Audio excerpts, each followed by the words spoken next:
జామలో main ఏంటంటే ఈ cloning methods మొక్కలు ఇవి. మనం ఈ మెయిన్ ఈ జామలో ఫెయిల్ అయ్యేటోళ్ళు కూడా చాలామంది. ఎందుకంటే ఈ గ్రాఫ్టింగ్ మెయిన్ ఇది మొక్కలకి. మనకు ఎట్లాంటి సీజనల్గా ఫ్రూట్ అనేం కాదు ఈ జామ. ఈ తైవాన్ పింకు సీజనల్ ఫ్రూట్ ఏం కాదు ఇది.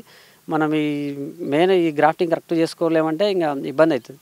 ఈ కొమ్మలు కట్ చేయడం, కొమ్మలు కత్తిరింపుడు, ఇది మనం కరెక్ట్ చూసుకొని ఈ కొమ్మలు ఈ హైట్ పోతున్నాయి, హైట్ పోయిన కొమ్మలు కట్ చేసి అక్కడ నుంచి 4 బ్రాంచులు వస్తాయి. అక్కడ నుంచి పూత స్టార్ట్ అవుతుంది. అట్లా మేము సంవత్సరానికి ఒక ఫుల్ కటింగ్ కట్ చేస్తాము, ఇంకొకటి పెన్సిల్ కటింగ్ అని లైట్గా కట్ చేస్తాము. పైన చిగురులో ఒకటి తీసేస్తే అక్కడ నుంచి వేరే బ్రాంచ్లు వచ్చేసి అట్లా మేము రెగ్యులర్గా వచ్చేటట్టు ప్లాన్ చేసుకున్నాం వీళ్ళు. ఇప్పటి వరకు మేము జామ అయితే లోకల్లోనే మార్కెట్ చేసుకున్నాము. బయటికి సిటీకి వెళ్ళడం కానీ బయటికి వెళ్ళడం ఏం తీసుకపోలేదు. ఇంకా ఫ్యూచర్లో కూడా మాకు కాయలు ఒకవేళ ఎక్కువ అయితే కూడా ఇక్కడ పోవు.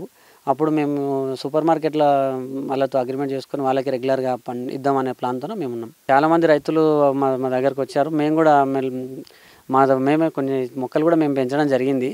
చూద్దాం నర్సరీలో, ఎందుకంటే మదర్ ప్లాంట్ మెయిన్ ముఖ్యం నర్సరీలో కూడా. మనం కొత్తగా వచ్చే రైతులు కూడా మెయిన్ మొక్క దొరుకుతుంది, 10 రూపాయలు, 20 రూపాయలు, 40 రూపాయలు ఉన్నాయి జామ మొక్కలు తైవాన్ పింకు.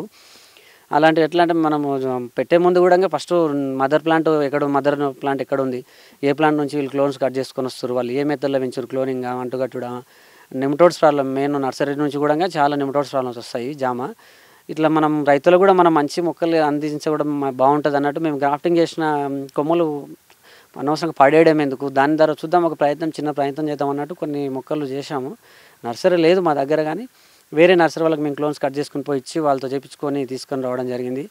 అట్లా కూడా మేము మొక్కలు కూడా ఇప్పుడే స్టార్ట్ చేసినాం. కొన్ని మొక్కలు అమ్మడం కూడా, కొంత అమ్మడం అంటే ఇది బిజినెస్ అని ఏం కాదు, కానీ రైతుకి మంచి మొక్కలు అందించడం అనేది కూడా మనకు అట్లా బాగుంటుంది అన్నట్టు. మేము ఇప్పటివరకు ఒక 8 ఎకరాల దాకా వేరే రైతులకు ఇచ్చినాం. ఇంకోటి మిద్దె పైన పెంచుకోవచ్చు, జామ చెట్టు పెద్దగా ఏం కాదు. ఈ మామూలు కొంతమందికి మిద్దె పైన పెంచుకోవడానికి మొక్కలు ఇవ్వడం జరిగింది. ఇట్లా ఈ మొక్కల్లో కూడా మెయిన్ మనకు అంటే మదర్ ప్లాంట్ కరెక్ట్ ఉంటే మనకు వచ్చే జనరేషన్ నెక్స్ట్ వచ్చే మొక్కలు కూడా బాగుంటాయి అన్నది మా ఉద్దేశం.